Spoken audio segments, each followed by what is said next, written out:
마태복음 3장 1절부터 6절까지 말씀 다 함께 합독합니다. 그때 세례 요한이 이르러 유대 광야에서 전파하여 말하되 회개하라 천국이 가까이 왔느니라 하였으니 저는 선지자 이사야를 통하여 말씀하신 자라. 일러스되 광야에 외치는 자의 소리가 있어 가로되 너희는 주의 길을 준비하라 그의 오실 길을 곧게 하라 하였느니라. 이 요한은 납다토를 옷을 입고 허리에 가죽띠를 띠고 음식은 메뚜기와 석청이었더라. 이때 예루살렘과 온 유대와 요단강 사방에서 다 그에게 나와 자기들의 죄를 자복하고 요단강에서 그에게 세례를 받더니. 따라하시기 바랍니다. 회개의 태도와 존재의 이유. 지난주에도 금요일날 회개에 대한 말씀을 나눴죠. 두 차례에 걸쳐서 회개에 대한 말씀 나누고자 오늘도 회개에 대한 말씀입니다. 회개하라는 말이 원래 들릴 때마다 찔림이 있어서 그런지 사람들은 회개에 대한 설교라든가 회개에 대한 단어 자체를 많이 부담스러워하는데, 제가 늘 강조하지만 회개만큼 감사한 게 없고요, 회개만큼 좋은 게 없습니다. 그러니까 기독교에서 이 회개를, 하나님이 주신 이 회개라는 건 엄청난 은혜예요. 회개하면 되니까요. 아무리 잘못을 범했어도, 알못이 큰 문제가 있어도, 정말 돌이킬 수 없는 큰 하나님 앞에 거역이 있다 할지라도 회개하면 되니까요. 회개는 은혜거든요. 그러니까 회개가 무엇인지를 정확하게 안다면 그건 우리에게 더 큰 은혜가 될 수 있죠. 그래서 오늘 세례 요한의 그 세례 부분을 함께 나누면서 회개의 태도가 뭔지, 또 회개가 존재에 대한 어떤 관련이 있는지 한번 말씀을 나누도록 하겠습니다. 창세기에 보면 바벨탑 사건이 있어요. 범죄예요. 인류의 범죄 중에 하나가 바벨탑을 쌓는 것. 그래서 온 지면 위에 우리들의 이름을 내자. 다시는 홍수로 그런 피해를 당하지 않자. 그래서 인간들이 하는 게 뭐냐면 자기의 이름을 위해서 세운 게 바벨탑이에요. 이게 인간 안에 있는 습성이죠. 인간들은 자꾸 자신을 알리고자 해요. 자신의 이름을 알리고자. 그래가지고 이렇게 이름 새기는 걸 좋아해요. 그래서 산이나 들이나 막 바위에도 막 새기고요, 나무에도 새기고, 화장실에도 새기고, 이름 새기는 거 막 되게 좋아합니다. 인간에게 있는 어떤 속성이. 근데 성경에 이런 인간들이 갖고 있는 이 본성 중에 하나가 계속 나타나는 걸 볼 수 있어요. 모세가 출애굽을 시키죠. 그리고 기도하러 올라가는 동안 내려오지 않으니까 이스라엘 백성들이 우리를 계속 인도해야 되는데 이 모세는 보이지도 않고, 그러니까 우리를 인도할 신을 만들라고 얘기하죠. 내놓으라고 그러죠. 아론이 엉뚱한 짓을 하죠. 금을 다 가져와라 그래가지고 금송아지를 이렇게 만들어. 모세가 내려와서 보니까 기가 막힌 거죠. 금송아지를 만들고 이게 우리를 인도할 신이라고. 그러니까 백성들의 눈에는 모세가 보였다가 우리를 인도하는 인도자가 보이다가 그 지도할 자가 안 보이니까 만드는 거예요. 그게 인간에 있는 본성이라는 거예요. 바벨탑을 만들고요, 금송아지를 만들고, 그런 근본적인 이유가 뭐냐는 거예요. 왜 인간들은 자꾸 신을 만들잖아요. 이 땅에 수많은 우상들은 다 사람이 만든 거예요. 왜 만들까 생각 안 해보셨어요? 왜 이렇게 우상들을 만드는지. 인간들은요, 자기를 위한 신을 만들어요. 누구를 위한 신이요? 나를 위한 신을 만든다고요. 그게 우상이에요. 그러니까 신이 나를 위해 존재한다. 맞는 얘기예요. 신이 나를 위해서도 존재하는데 신이 나를 위해서만 존재한다고 생각하는 데서 문제가 생기는 거죠. 그러니까 나만을 위해서 존재하는 신을 만드는 게 우상이에요. 그래서 금송아지, 우리를 인도할, 나를 위한 신. 그런 게 금송아지고 그런 게 다 우상이에요. 바벨탑도 그렇고. 인간에게 있는 부분 중에 하나죠. 그래서 우리는 근본적인 이 존재에 대한 부분을 접근을 해야 돼요. 회개에 대한 부분이 있어서. 한번 따라 하시기 바랍니다. 회개는 내가 하나님을 위해 존재하는 것이다. 반대라는 거예요. 하나님이 나를 위해 존재한다는 생각만 갖고 있으니까 신앙인들이 자꾸 나를 위한 하나님을 자꾸 생각하는 거예요. 그러니까 하나님에 대한 형상과 하나님에 대한 모습을 그릴 때도 자꾸 나를 위한 하나님의 모습만 그리는 거예요. 그렇게 알고 있는 거예요, 하나님. 나의 이런 상황을 도우시고 이런 부분을 도우시고 나의 이런 것들을 원하시고 나의 목적과 미래를 위해서 그래서 역사하시는 하나님, 나만을 위한 하나님을 자꾸 만드는 거예요. 그런데 회개라는 것은 이것을 돌이켜야 되는 거예요. 나의 존재의 이유가 오히려 하나님을 위한 것이라는 거예요. 하나님이 나를 위해 존재하는 것이 아니라 내가 하나님을 위해 존재한다라는 사실을 접근해야 이게 회개의 문이 열린다는 거예요. 사울왕을 보면 처음에 하나님이 사울왕을 세웠을 때는 하나님을 위해 존재하는 왕이 되려고 했어요. 그게 바른 왕이죠. 그래서 하나님을 위해 내가 존재한다고 생각하니까 뭐죠? 하나님을 위해서 백성을 다스리고 하나님을 위해서 나라를 다스리고 하나님을 위해서 일을 하는 거죠. 근데 사울왕이 바뀌기 시작해요.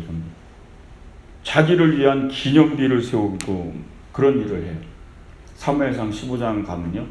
사울왕이 나중엔 자기를 위한 기념비를 세워요. 그때부터 점점 바뀌기 시작해요.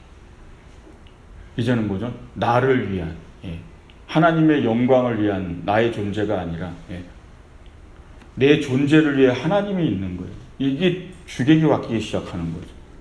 누구를 위한 신인가? 누구를 위한 하나님인가?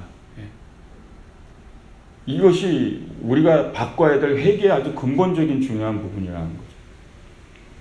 나를 위해 하나님이 존재한다. 그러면 회개가 시작돼야 된다는 얘기죠. 거꾸로 내가 하나님을 위해 어떻게 존재해야 되는가? 그걸 얻게 되는 거죠.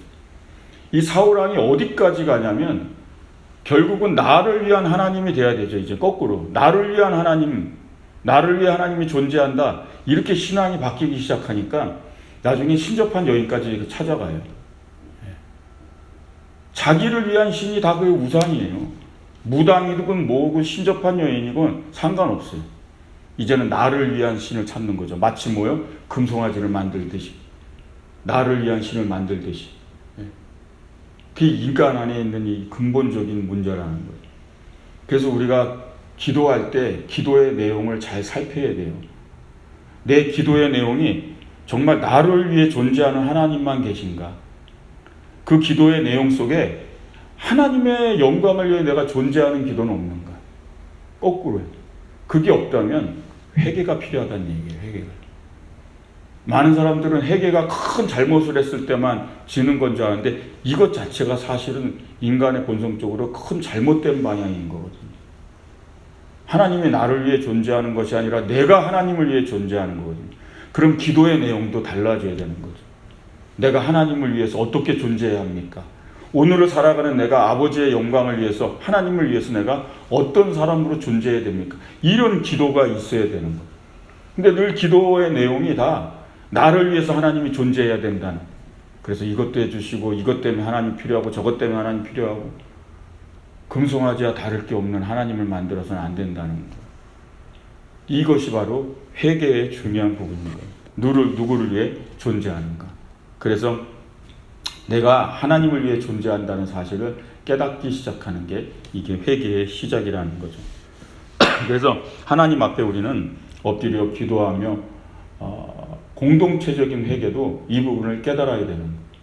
이스라엘 백성들은 하나님이 우리 공동체를 위해 존재한다고 생각한 거예요. 그 큰 하나님을. 거기서부터 잘못된 거죠. 그러니까 우리를 인도할 신을 만들어내라. 우리를 인도할 신을 만들라. 마치 우리가 원하는 신을 우리가 마음대로 만들듯이. 결국은 이 존재에 대한 근본적인 문제예요. 나를 위해 하나님이 존재한다는 생각에만 갇혀 있으면 우리는 큰 오류를 범하고 마는 거예요. 나만을 위한 하나님, 내 교회만을 위한 하나님, 내 가정만을 위한 하나님, 내 자녀만을 위한 하나님, 이렇게. 나의 모든 삶의 바운더리에 내 존재만을 위한 하나님. 거기서 우리는 회개를 시작해야 돼요. 돌이켜야 되는 거예요. 이제는 하나님의 영광을 위한 나의 존재, 하나님을 위해 내가 존재한다는 거. 마찬가지예요. 모든 말씀에 적용이 되어야 되는 거예요. 하나님의 영광을 위해 존재하는 나의 자녀, 하나님을 위해 존재하는 교회, 하나님을 위하여 존재하는 나라, 하나님을 위해서 존재하는 나. 그것이 회개의 깊은 깨달음인 걸 믿으시기 바랍니다. 그래서 그게 회개인 거예요. 그래서 진정한 회개를 알고 하나님께 돌이킨 사람들은요, 하나님을 위해 존재하는 내가 되는 거예요. 이제는 하나님을 위해 내가 존재하는 그 삶을 살게 되는 걸 믿으시기 바랍니다. 두 번째 따라하시기 바랍니다. 회개는 눈물이 아니라 태도를 바꾸는 것이다. 우리는 회개를 하나님 앞에 막 눈물을 흘리고 정말 잘못했습니다 막 통해 자복하는 것, 물론 회개죠. 근데 진정한 회개는 눈물이 아니라 태도를 바꾸는 거라는 거죠. 이 사울왕의 얘기가 있으니까요, 사울과 다윗의 이야기를 보면 그런 장면이 있어요. 사울왕이 다윗을 계속 쫓잖아요. 맨날 도망다녀요. 근데 사울왕을 죽일 기회가 있는데도 죽이지 않죠. 그래서 다윗이 안 죽이고 대화하는 장면이 있어요. 그때 다윗이 사울왕을 이렇게 표현합니다. 내 주 왕이여, 야의 기름 부은 자여. 사울왕을 향해서 얘기하는 거예요. 그리고 나의 아버지여, 이렇게 얘기해요. 이건 뭐냐면 사울왕을 최대의 명예롭게 불러주는 거예요. 다윗이 자기가 지금 죽일 수도 있었는데 안 죽이고 살린 다음에 대화를 하는데 그렇게 부르는 거예요.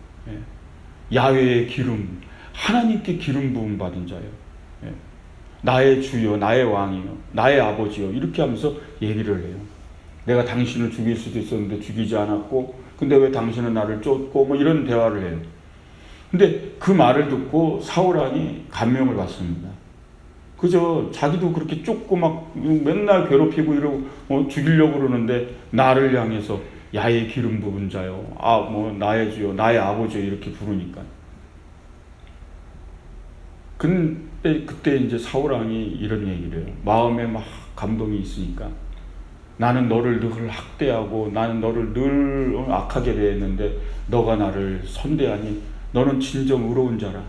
그러면서 너와 내가 이제 언약을 맺자. 너는 앞으로 왕이 될 것이고 너가 앞으로 왕이 될 때 내 가문을 좀 지켜다오. 이런 대화를 막 나눠요. 회개하는 것 같죠, 그죠? 네. 눈물을 다 글썽이면서 이런 대화를 나눠요. 다윗과 사울왕이요. 돌이킨 거잖아요. 회개잖아요. 회개인 것 같죠? 근데 회개가 아니에요. 이 모습을 볼 땐 누가 봐도 회개인 것 같죠? 사울왕이 돌이킨 것 같죠? 다윗과 얘기하면서 이제 뭔가 화목하고 다시는 이런 일이 없을 것 같죠? 2장만 사무엘상 넘어가면요, 26장에 3,000명을 데리고 또 쫓아갑니다. 또 잡으러 가요. 2장만 넘어가서 오래 참지도 않아요. 사울왕한테 어떤 사람이 또 찾아와요. 기브아의 사람이 하나 찾아와서 하길라산에 다윗이 숨어있다 이러고 싹 얘기하니까 그 얘기를 듣자마자 사울왕은 군대를 3,000을 모아가지고요, 또 다윗을 쫓아오러 갑니다. 그럼 막 전에 나눴던 대화는 뭐냐고요. 서로 막 눈물을 울컥거리면서 눈물을 흘리면서,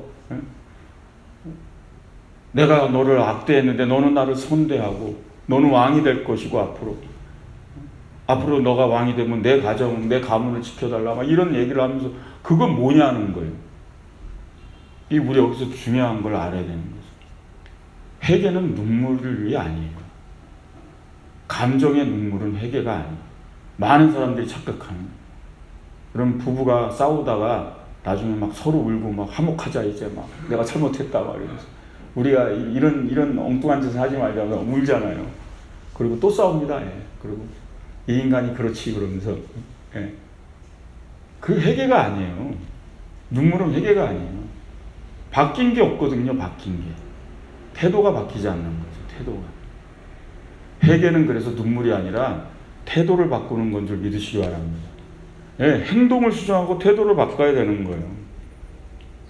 사울왕은 다윗을 더 이상 쫓지 말았어야 돼요. 멈췄어야 돼요. 그만했어야 돼요. 그리고 자신이 그 왕에 대한 명예에 대한 집착, 자리에 대한 집착, 그 집착이 얼마나 커요. 그리고 전쟁의 승리에 대한 집착, 그러니까 자기 영광에 대한 집착, 그게 얼마나 커요. 돌이켰어야 돼요. 그걸 바꾸질 않는 거예요. 그 집착은 하나도 바뀌지 않는 거예요. 아무리 물어봐도 소용없어요. 자신을 원래 이런 사울왕 같은 사람이 혼자 있을 때 자기 나름대로의 회개를 많이 하는 사람이에요. 내가 이렇게 살아서는 안 되는데, 내가 이건 잘못하고 있는 건데. 근데 그건 회개가 아니에요. 바꾸는 거예요. 태도를 바꿔야 돼요. 방향을 선회해야 된다고. 마치 지하철을 탔는데 잘못 탔어요. 반대 방향을 탔어요. 방법이 없어요. 내려서 바꿔 타야 되는 거예요. 그게 회개예요. 근데 계속 잘못된 방향의 지하철을 타고 가면서 내가 이거 잘못 탔는데 그러면서 계속 가는 거예요. 그 회개가 아니에요. 예? 근데 많은 이 신앙인들이요, 실질적으로 삶을 보면요, 계속 그 지하철을 타고 가고 있어요. 예. 계속 그 잘못한 버스를 계속 타고 갔어요. 근데 버스 안에서는 계속 그러고 있어요. 잘못 탔는데 그러고 있어요. 안 내려요. 내려서 바꿔 타야 되거든요. 그래서 회개는 그냥 푸념도 눈물도 감동의 고백도 아니에요. 태도를 바꾸는 건 줄 믿으시기 바랍니다. 다윗과 함께 했어야 돼요. 사울왕은 정말 이것을 이 상황을 회개하기 위해서는 그저 다윗을 쫓는 걸 멈추는 게 아니라 다윗과 함께 했어야 된다. 그게 회개예요. 그게 진짜 회개죠. 그러면 뭐죠?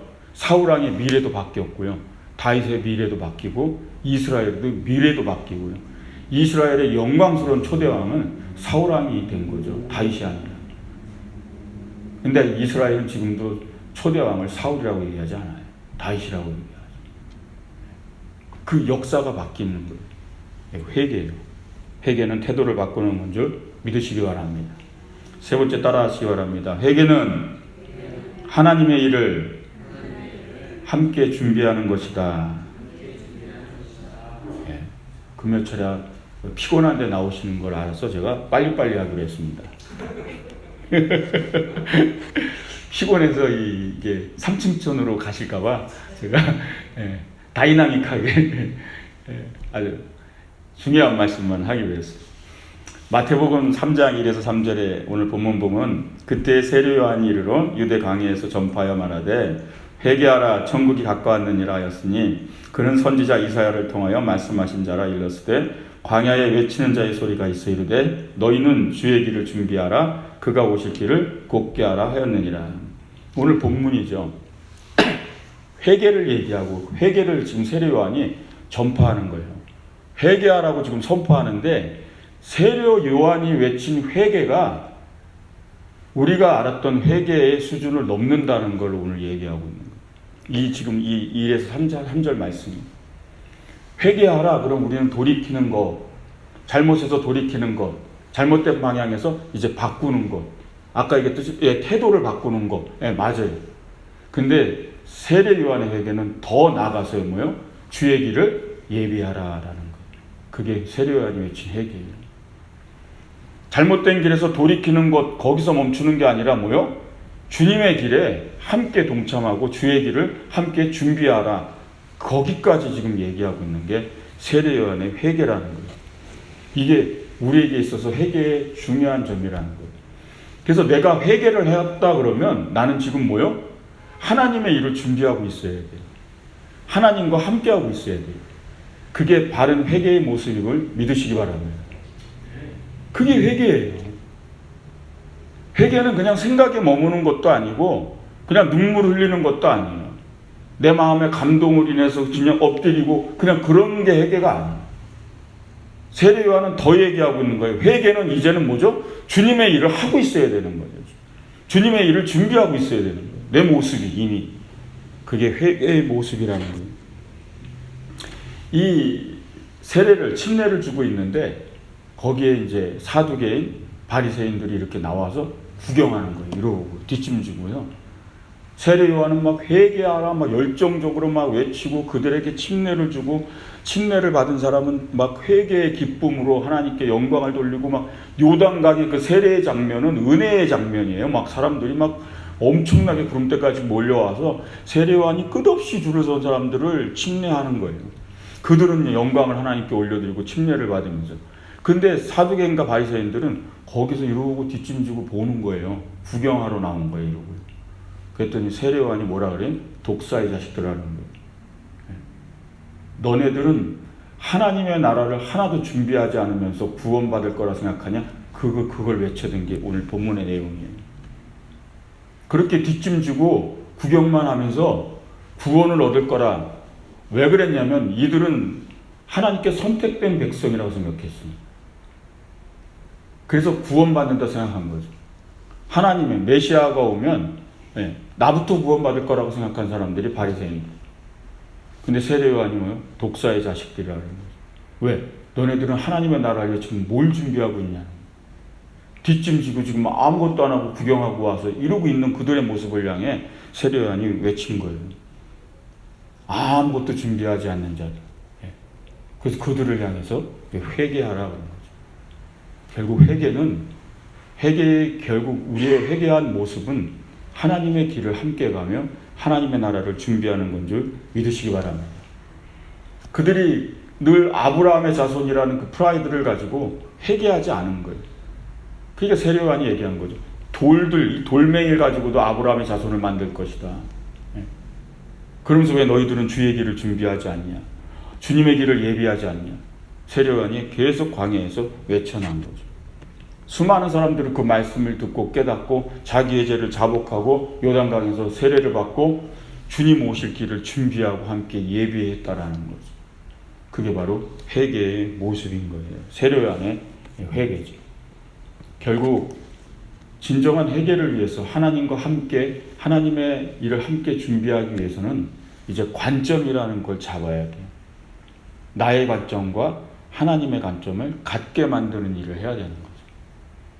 이게 다르면 쉽게 얘기하면 생각을 얘기하는 거예요.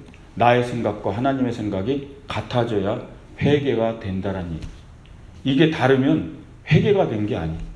늘 내 생각, 내 관점은 여기에 있고 하나님의 생각과 하나님의 관점은 여기 있고, 그거는 회개가 된 게 아니에요. 회개는 이게 하나가 된 거예요. 그래서 하나님과 함께 하나님의 일을 준비하고 하나님의 길을 함께 가는 거예요. 관점이 같고 생각이 같기 때문에. 근데 이게 다르면 같은 길을 갈 수가 없는 거예요. 늘 나는 관점이 여기 있으니까 이 길을 가고 하나님은 이 길을 가고 계신데, 그래서 그걸 같이 해야 되는 거예요. 부부가 살면서도 이 관점이 같지 않으면 맨날 싸우는 거예요. 생각이 같지 않으니까. 나는 이 길이 가는 게 맞고 나는 이렇게 하는 게 맞다고 얘기하는데 남편은 아니다, 이 길이 맞고 이것이 맞다. 그래서 서로가 같은 곳을 봐야 같은 길을 가는 거예요. 서로가 같은 곳을 바라봐야 같은 준비를 하며 같은 길을 가게 되는 거예요. 이치가 그렇다는 거죠. 근데 관점이 다르니까 늘 우리가 만약에 세상에 있고 늘 돈 벌고 먹고 마시고 인생에 잘 살고 인생의 본성의 목적에만 관심이 있으면 주님의 나라와 주님의 길을 준비하는 주님과 같은 길을 갈 수가 없는 거예요. 시선이 다르고 목적이 다르고 모든 게 다르니까. 그래서 관점을 갖게 하는 작업, 그게 회개인 걸 믿으시기 바랍니다. 그래야 하나님과 함께 하나님의 나라를 준비하고 하나님과 함께 같은 길을 갈 수 있는 거예요. 그게 회개의 모습임을 믿으시기 바랍니다. 그래서 기도할 때 하나님께 그걸 물어야 돼요. 내 생각이 이게 하나님의 생각과 맞습니까? 내가 늘 지금 바라보고 관심 있어하고 늘 하는 것, 이게 정말 하나님이 원하시는 것입니까? 그 엎드림이 바로 회개의 기도고, 거기서 하나님의 생각을 알게 되고 하나님의 뜻을 알게 되고, 그래서 하나님의 생각과 뜻과 관점에 나의 생각과 뜻과 관점을 맞추면서 드디어 주님과 함께 같은 길을 갈 때 그게 회개의 열매요 모습인 걸 믿으시기 바랍니다. 그래서 회개는 하나님과 함께 그 길을 준비하며 함께 가는 거예요. 오늘 그것을 마음에 새기시길 주의 이름으로 축원드립니다. 그게 세례 요한의 회개였던 거예요. 오늘 말씀 기억하시면서 기도할 때 회개는 우리에게 하나님이 주신 축복이에요. 잊지 마시기 바랍니다. 이런 은혜는 없어요. 회개하면 다 돼요. 이런 은혜가 없다고. 그래서 회개를 많이 할수록 좋은 거예요. 회개를 늘 할 수 있다는 것 자체가 그것이 하나님의 늘 은혜를 받고 있다는 증거인 줄 믿으시기 바랍니다. 그래서 누가 회개하라 그러면 아멘 하셔야 돼요. 왜 또 내가 뭘 잘못했다고 회개하라 그냥. 그게 아니라 회개하라 그러면 은혜인 거예요. 회개할 수 있는 게 은혜라고. 돌이킬 수 있는 게 은혜예요. 바꿀 수 있는 게 은혜고. 오늘 회개의 태도와 존재의 이유에 대해서 말씀 나눴어요. 회개는 존재예요. 하나님이 나를 위해 존재한다라는 것이 아니에요. 내가 하나님을 위해 존재한다라는 것, 그게 바뀌어져야 돼요. 그게 진정한 회개가 시작된 거예요. 그리고 회개는 태도를 바꾸는 거예요. 눈물이 아니에요. 그리고 진정한 회개는 하나님과 함께 같은 길을 가며 함께 같은 준비를 하는 것. 그게 세례 요한이 외친 회개였다라는 걸 기억하시길 주의 이름으로 축원드립니다. 기도하겠습니다.